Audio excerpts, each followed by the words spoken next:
Мы сегодня приехали, сегодня день рождения нашей главы Чеченского республика Рамазан Кадыров и день города Грозный. Мы очень рады за такие собрания, мы здесь. Мы желаем нашей глава Чеченской республики Рамазан Кадыров самый главный здоровья, счастья, успеха. Мы видим, какие успехи у нас в городе. Самый красивый город почти может быть в России скоро. Иншаллах, это на самом деле.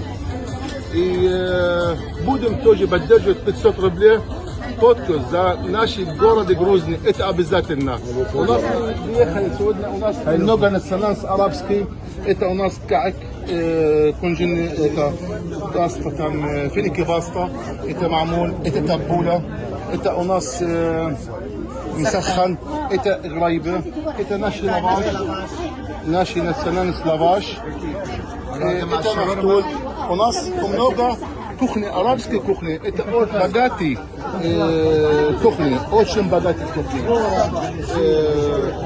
Я пожелаю городу Грозный, чтобы будет побольше и быть красивее, хоть он очень красивый, но пожелаем его, чтобы будет красивее и получше. И самое главное, что я видел вообще всем республике и много стран мира, но самый чистый я видел город на самом деле это Грозный.